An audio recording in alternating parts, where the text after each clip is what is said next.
Morning eighth class. आज मैं आपको हिंदी सेकंड में लेसन 2 वर्ण विचार पढ़ा रही। वर्ण वह मूल ध्वनि जिसके और खंड ना किए जा सकें, टुकड़े ना किए जा सकें, वर्ण कहलाता है। छोटा, छोटी, छोटा ऊ, बड़ा ऊ, च, म आदि वर्ण है। वर्णों के मेल से शब्द बनते हैं, यानी जब हम वर्णों को मिलाते हैं तो वो शब्द बनते हैं। फिर होती है वर्णमाला। किसी भी भाषा को प्रयोग में आने वाली जो मूल ध्वनियाँ होती हैं उनको हम वर्ण या फिर क्रमबद्ध उनके वर्णों के क्रमबद्ध समूह को हम वर्णमाला कहते हैं। यानी छोटा अ से लेकर ज्ञ से ज्ञानी तक जो भी हमारी वर्णमाला होती है उसको जो हम एक तरीके से लिखते हैं लाइन से, उसको हम वर्णमाला कहते हैं। वर्ण के भेद होते हैं। वर्ण दो प्रकार के होते हैं, स्वर और व्यंजन। स्वर जिन वर्णों के बोलते समय वायु यानी हवा बिना किसी रुकावट के मुख से बाहर आती है उन्हें हम स्वर कहते हैं। स्वरों के भेद। उच्चारण की दृष्टि स्वरों के 3 भेद होते हैं। पहला स्वर होता है ह्रस्व स्वर। जिन स्वरों के उच्चारण यानी बोलने में कम समय लगता है वे ह्रस्व स्वर कहलाते हैं। ये संख्या में 4 होते हैं, छोटा, छोटी, छोटा ऊ और ऋषि ऋषि। दूसरा होता है दीर्घ स्वर। जिन स्वरों के उच्चारण यानी बोलने में ह्रस्व से दुगना समय लगता है दीर्घ स्वर कहलाते हैं। ये संख्या में 7 हैं, बड़ा, बड़ी, बड़ा ऊ, ए, ऐ, ओ और औ। तीसरा आता है प्लुत स्वर। जिन स्वरों के उच्चारण में दीर्घ स्वर से अधिक समय लगता है उसे वे प्लुत स्वर कहलाते हैं। इनका प्रयोग दूर से बुलाने के लिए किया जाता है। इनकी पहचान 3 हिंदी का 3 का अंक के द्वारा कराई जाती है, जैसे ऊँ आदि। स्वरों की मात्राएं भी होती हैं। तो किसी स्वर के उच्चारण में जो समय लगता है वह मात्रा कहलाता है। ह्रस्व स्वर और दीर्घ स्वर की निम्नलिखित मात्राएं होती हैं, जैसे छोटा, बड़ा, इसकी मात्रा ये हो गई। छोटे आ के कोई मात्रा नहीं, बड़े आ की मात्रा होती है।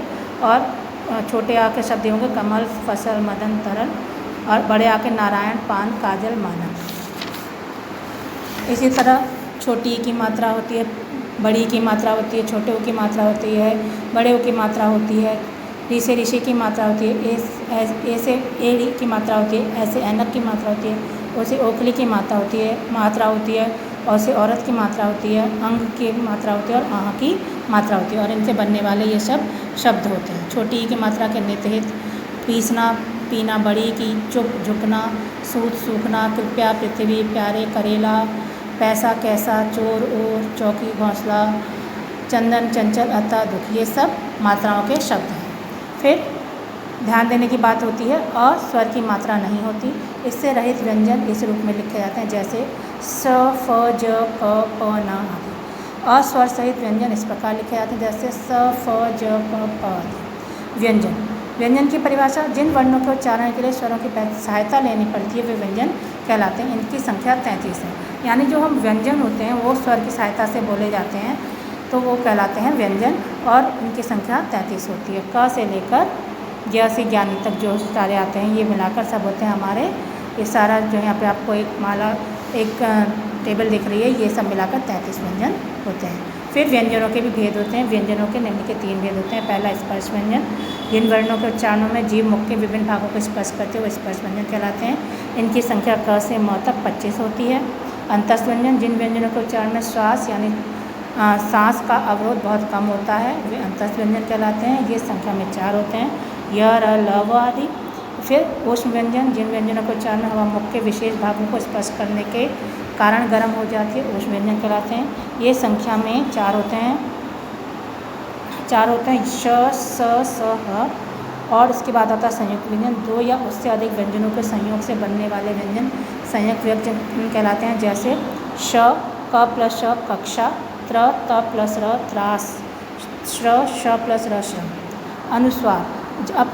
यह अपने पूर्व वर्ण के ऊपर बिंदु के रूप में आता है, जैसे कंका, शंकर आदि। अनुनासिक। जिन स्वरों का उच्चारण मुख तथा नासिका से होता है अनुनासिक कहलाते हैं। इसका चिन्ह चंद्र बिंदु है। इसे पूर्ण वर्ण के ऊपर लगाया जाता है, जैसे मुंह, सांस आदि। फिर आता है विसर्ग। विसर्ग का उच्चारण ह व्यंजन जैसा होता है।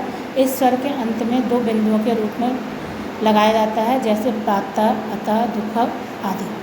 हलंत। जिन व्यंजनों में स्वर नहीं होता उनके नीचे एक तिरछी रेखा खींच दी जाती है, यह रेखा हल कहलाती है, जैसे श्रीमान। फिर वर्णों का उच्चारण स्थान। कुछ मुख के जिस भाग से जिस वर्ण का उच्चारण किया जाता है वह उस वर्ण का उच्चारण स्थान कहलाता है। सभी वर्णों से संबंधित उनके उच्चारण स्थान तालिका नीचे दी जा रही है। यह है उनका उच्चारण स्थान। कंठ तालु, मूर्धा, दंत, ओष्ठ, कंठ तालु, मुख और नासिका, कंठोष्ठ, दंतोष्ठ। स्वर हो गया छोटा बड़ा ई री उ ए ऐ ओ औ। वर्ण हो गया क वर्ग, च वर्ग, ट वर्ग, त वर्ग, प वर्ग, अ अंगा, ज ण न म। और फिर है ओस व्यंजन ह श श स, अंतस्थ व्यंजन य र ल, नीचे है व। और उसके बाद नीचे पे नाम है कंठन, तालव्य, मूर्धन्य, दंतोष्ठ्य, कंठ, तालव्य, मुख, नासिक्य, कंठोष्ठ्य, दंतोष्ठ्य। इसी के साथ पाठ समाप्त होता। आशा करती हूँ आपको समझ में आ गया होगा।